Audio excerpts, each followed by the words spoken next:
Fantasías en Carrusel.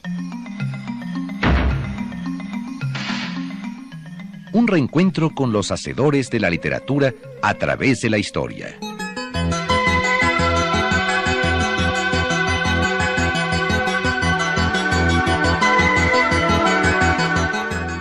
Una aventura literaria con los escritores de nuestros días en la voz de René Avilés Favila.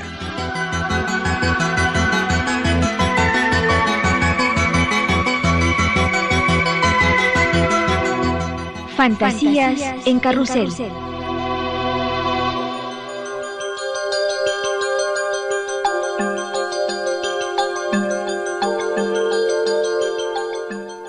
Buenas noches.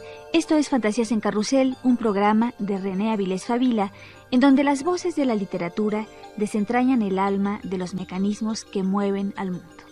René, ¿cómo estás? Buenas noches. Pues muy bien, ya comenzando el año, ¿no? Ya llevamos un ratito de enero y estoy muy contento porque, bueno, yo siempre estoy muy contento, ¿te has fijado? Últimamente sí estás muy contento. Sí, es que van a aparecer en estos días 2 libros míos, ¿te acuerdas que te lo mencioné en programas anteriores? Una recopilación de artículos periodísticos, culturales, humorísticos, Ajá. Que trae un destacado prólogo del ensayista Jairo Calixto Albarrán y otro de amor, otro libro que tiene todos mis cuentos amorosos hasta este año, hasta 1995. ¿Quién te publica esos? El primero, Conaculta, Conaculta, en una colección que se llama Periodismo Literario. Y el libro se va a llamar Material de lo Inmediato. Y el otro que se llamará igual que la primera recopilación y la segunda recopilación de cuentos amorosos, Todo el Amor. Nada más que a diferencia de las 2 ediciones anteriores, como es totalizador hasta este momento, va a llevar abajo, va a decir 1970, 1995, que son los años en que escribí. El periodo en que escribiste ese material. Estos cuentos, sí.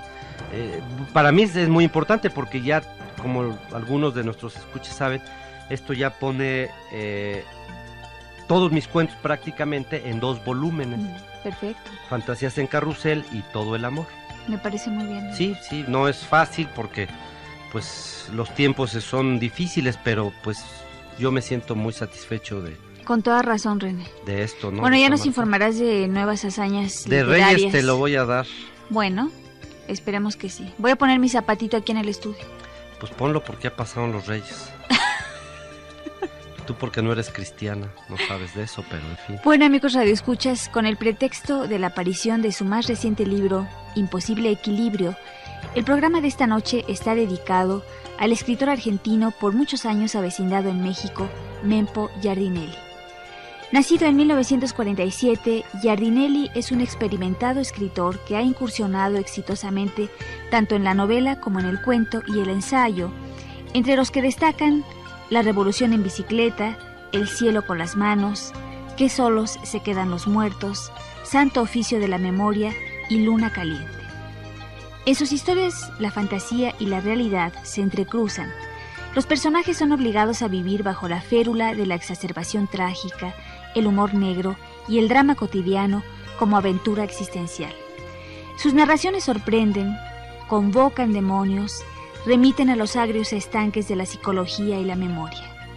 Un autor que seduce a sus lectores, sometiéndolos a la exploración de laberintos y ensoñaciones que nunca dejan de tocar lo firme de la tierra. ¿Por qué no nos dices, René, cómo describirías a Mempo Giardinelli como escritor y compañero de andanzas? Pues no es fácil de ubicar Mempo, porque él es nacido en el Chaco, ahí en una provincia, un pueblo ahí perdido de Argentina, educado en Buenos Aires y por muchos años vivió, creo que alrededor de 10 años vivió con nosotros.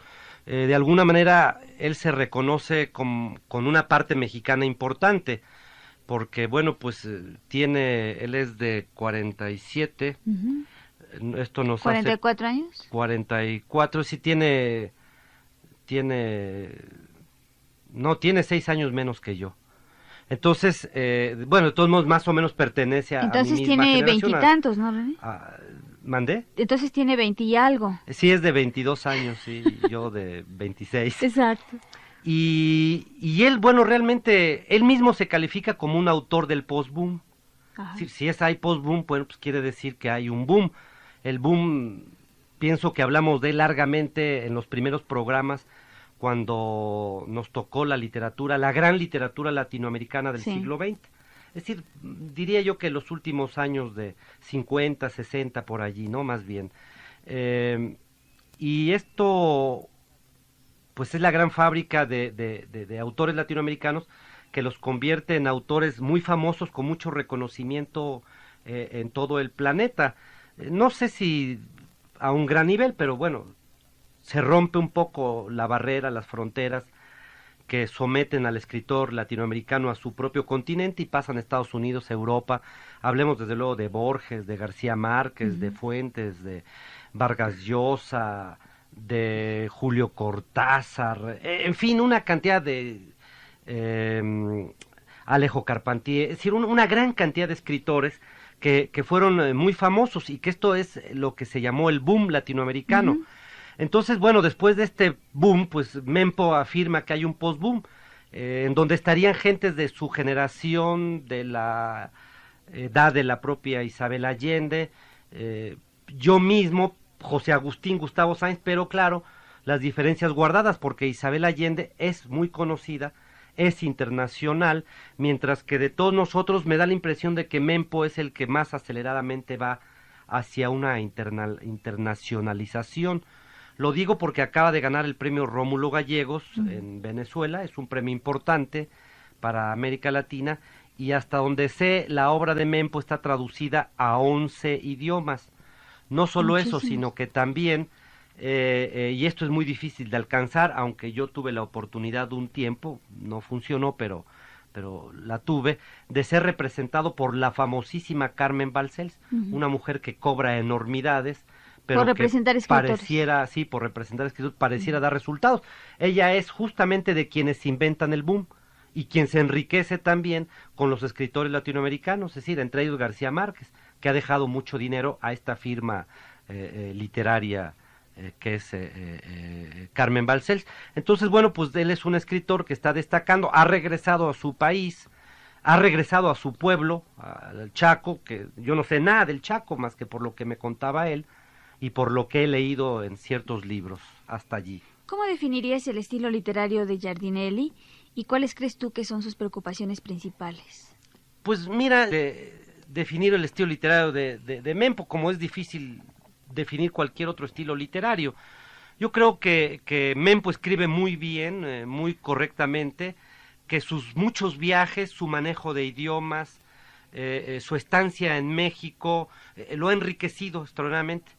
Y entonces, bueno, pues eso nos da un vocabulario muy amplio, muy rico, variado, a veces exótico para un mexicano, por ejemplo, ¿no? Y para un mexicano de la ciudad, como sería, por ejemplo, mi caso. Maneja con mucha fluidez los diálogos. En sus obras normalmente lo que predomina es la presencia del diálogo, poco hay el monólogo, y es un narrador, yo diría que más que correcto, es un narrador realmente con un espíritu muy agudo, ¿no? Sabe contar historias, es decir, él mismo se propone contar historias, y esto es lo que se les olvida a los escritores de América Latina. Se enredan en juegos intelectuales que desde el título son muy confusos, y bueno, pues uno no les entiende jamás. Mempo sabe que la literatura es narrar, es contar una historia, y la cuenta bien, y esto ya es mucho. ¿Qué te parece, René, si escuchamos unos fragmentos de su novela Imposible Equilibrio? Claro, cómo no.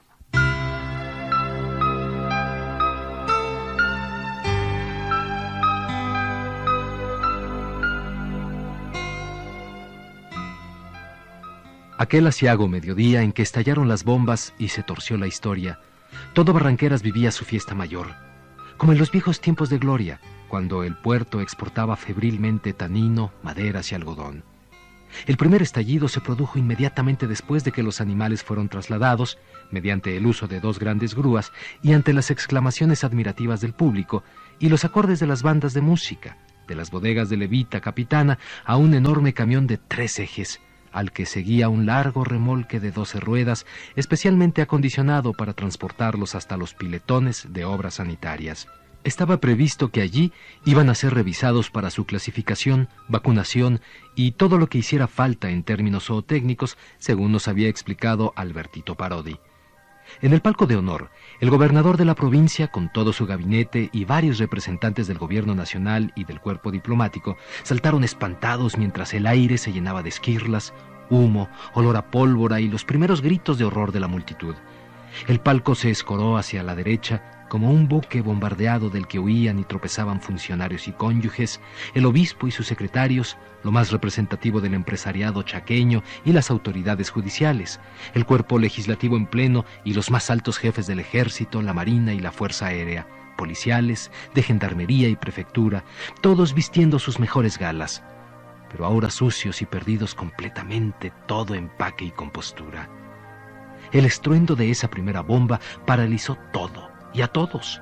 Pero lo peor fue que inmediatamente explotaron otras, en una sucesión bastante bien sincronizada. Los bombazos se sucedieron rápidamente, y en medio del desbande, el caos generalizado y los gritos de la gente, todos vimos cómo Victorio se trepaba al camión, aprovechando el desconcierto, y lo ponía en marcha.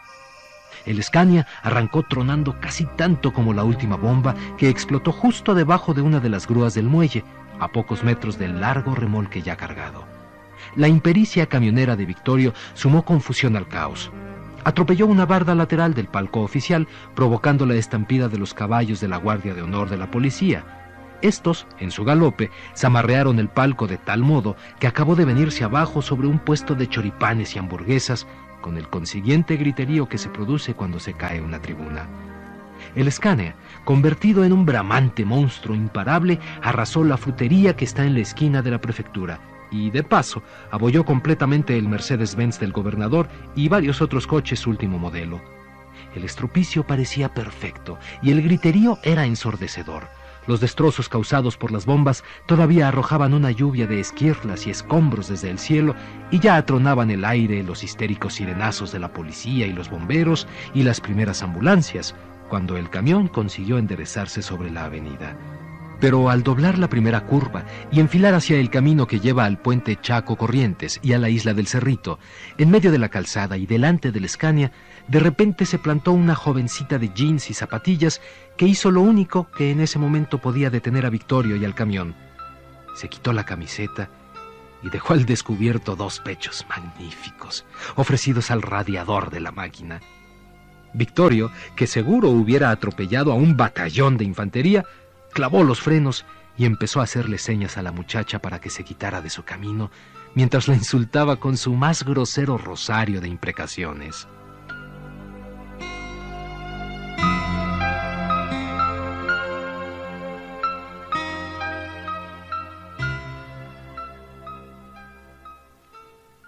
Estamos de regreso aquí en Fantasías en Carrusel.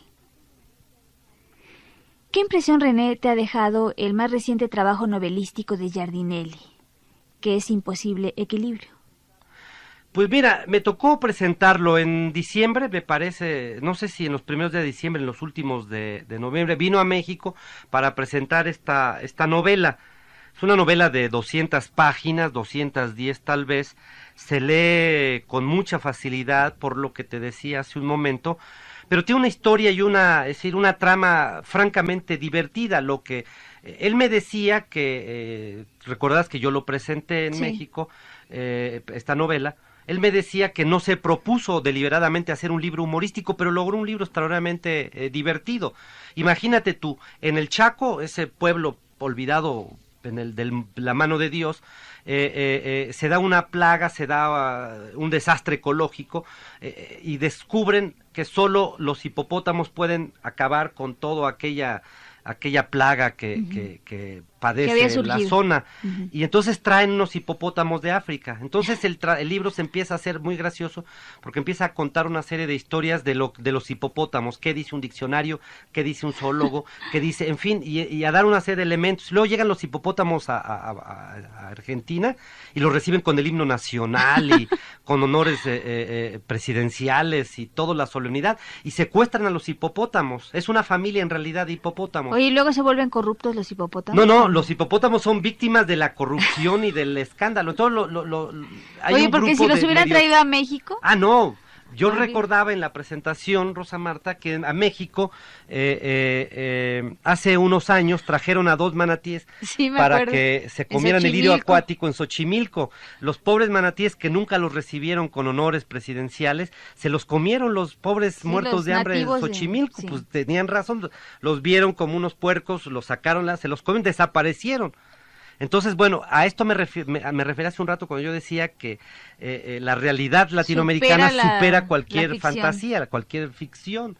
Totalmente. Entonces, bueno, pues la novela se hace muy divertida porque secuestran un grupo de exguerrilleros, una mujer que pelea por la liberación femenina, un grupo de desquiciados ahí en un acto semipatriótico, ya de confusión total, guerrilleros, miembros de partidos de oposición, hacen toda una estrategia, se llevan a los hipopótamos y bueno, pues ya no te cuento más porque es contarte la novela, qué pasa con los hipopótamos, qué con los que secuestran a los hipopótamos. Entonces resulta una novela francamente divertida, graciosa, que se agradece en un continente donde la literatura por lo general es muy solemne y tiende más a buscar los aspectos dramáticos. Claro, en esto hay dramatismo, en esto hay algo esencial que yo mencioné y que Mempo Giardinelli aceptó.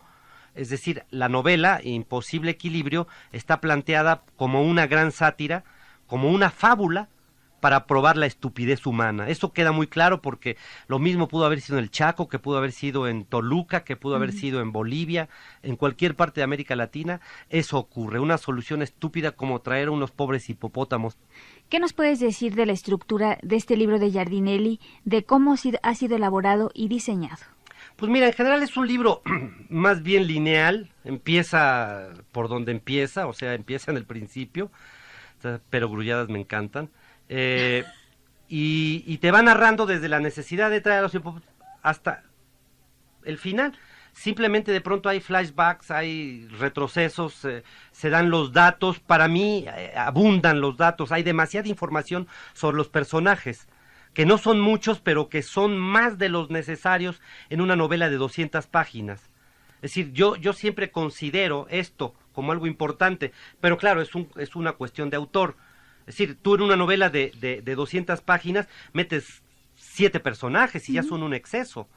Aquí son muchos más, es decir, es una variedad. Algunos de ellos ya habían aparecido, Rafa y no me acuerdo cuál otro, habían aparecido en otras novelas de Mempo.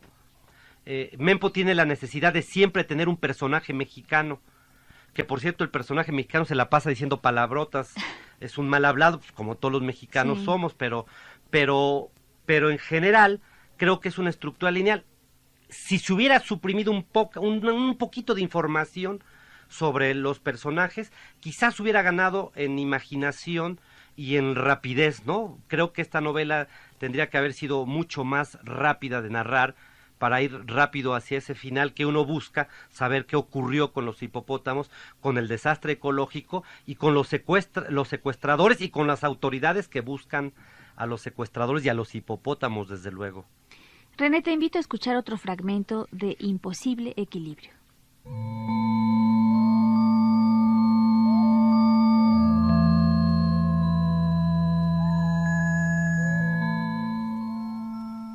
Yo sentía la inquietud típica de esas mañanas en las que los cincuentones solitarios nos levantamos con la sensación fuerte, casi la convicción, de que en cualquier momento se producirá una catástrofe.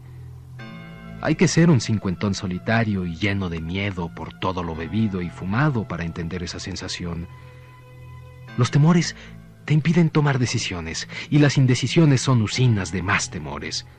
Además, alguna culpa siempre anda dando vueltas y yo sentía varias esa mañana, porque sabía que no era para nada ajeno a lo que estarían pasando mis amigos y esa chica Riganti, de la que nadie sabía cómo ni por qué se había metido en ese asunto. Cuando recordé que la catástrofe ya se había producido, cerré la ventana y me puse a trabajar. Debía despachar un par de notas que revisé velozmente. A las 9 empezó a sonar el teléfono. Una radio de Santa Fe, otra de Córdoba y 2 de Buenos Aires me pedían que opinara sobre los acontecimientos de ayer. Dije que yo no estaba y que el que hablaba era mi asistente filipino. También me llamaron de 2 diarios, uno porteño y otro de Bogotá, y como me pagaban bien, les dije que volvieran a llamarme a eso de las 11 para que el fax se lo cargaran a ellos. Les mandé a los 2 una misma versión de 80 líneas que redacté en 1 hora, y después de 20 minutos que me pasé mirando el ordenador y discutiendo conmigo acerca de si era o no era una canallada que encima yo ganara dinero con la desdicha de mis amigos. Venció la parva de cuentas a pagar y el temor a quedarme sin teléfono, gas, luz ni refugio. Me refiero a una casita que tengo en Paso de la Patria, un pueblito sobre la costa correntina del Paraná y a 50 kilómetros de Resistencia, donde suelo pasar algunos fines de semana y cortas temporadas de reclusión para leer y escribir. Justo salía para hacer unos trámites y luego pasaría por La Estrella, y con la petiza Alicia, que se sentía en una encrucijada de la que no podía salir. No había pegado los ojos en toda la noche.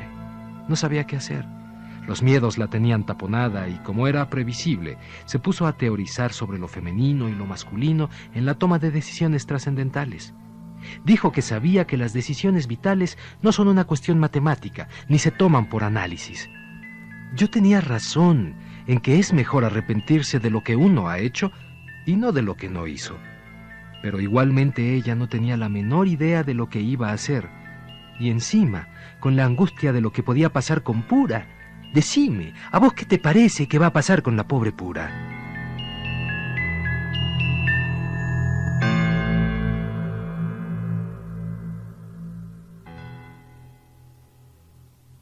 ¿Tú cómo ves, René, al Mempo Giardinelli, editor? Recordemos que él dirige la revista Puro Cuento, que en Argentina es bastante apreciada. ¿Podría ser él una especie de Edmundo Valadez argentino? Bueno, realmente sí, él tiene un aprecio por el cuento. Él es un novelista, realmente. Es muy curioso porque Valadez es un cuentista que ama su materia prima, el cuento, ¿no? Entonces, en el caso de Mempo es curioso, aunque ha escrito cuentos, sus cuentos son largos y es definitivamente por su forma de narrar, etcétera, etcétera, un autor de grandes extensiones, un novelista. Y esto es mucho más raro porque él en México se enamora de la revista de Edmundo Valadez, El Cuento. El Cuento, tiene una buena relación con Edmundo, y cuando él regresa a su país después, ya cuando se da la democracia otra vez en Argentina, no sé por cuánto tiempo, él publica esta revista que es muy linda, ya no existe, llegó a muchos números, no sé, 30 o más, era muy bonita, estaba muy, muy bien hecha, y era la misma estructura, más complicadita que el cuento entre nosotros. Entonces, Puro Cuento, publicaba efectivamente Puro Cuento, definiciones de cuentos, entrevistas con cuentistas. Yo ahí fui entrevistado por el propio Mempo, que fue una entrevista que me gustó mucho, y publiqué también cuentos míos que José Luis Cuevas ilustró. Entonces, bueno, pues en efecto, él se convirtió en Buenos Aires en un gran promotor del cuento universal. Claro.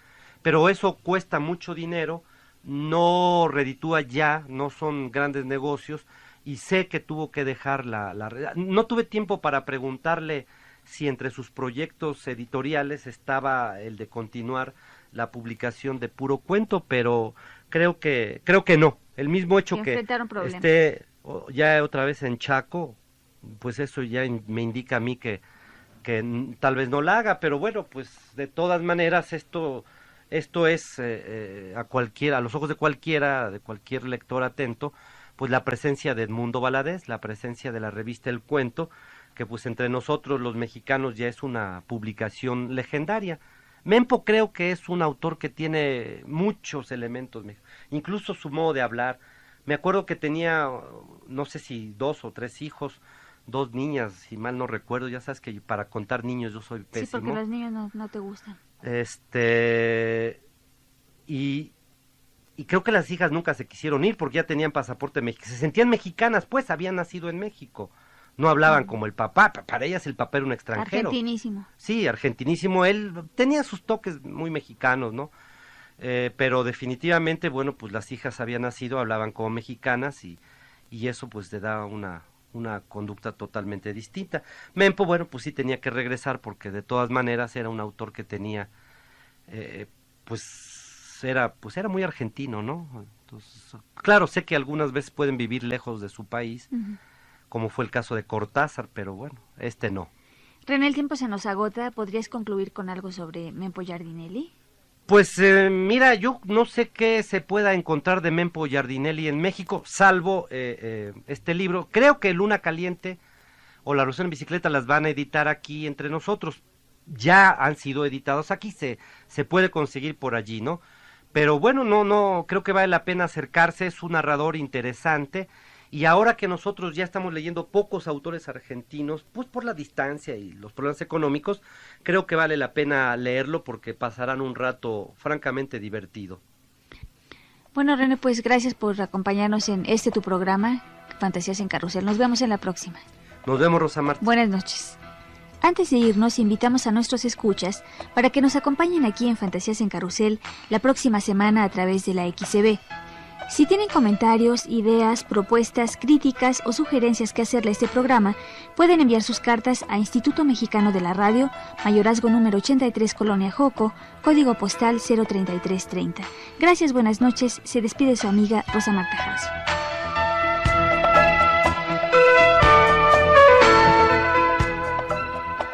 En la realización de este programa participamos en los controles técnicos Alfonso Espinosa, guión Jairo Calixto Albarrán, voz Sergio Bustos, musicalización Francisco de la Fuente, asistencia de producción Isaías González y Hernán Nájera, producción Gabriela Morales. En la conducción les acompañó su amiga Rosa Marta Jasso, quien los espera la próxima semana.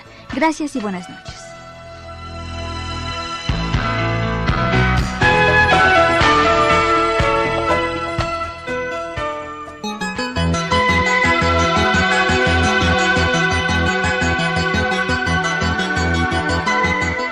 Fantasías en Carrusel.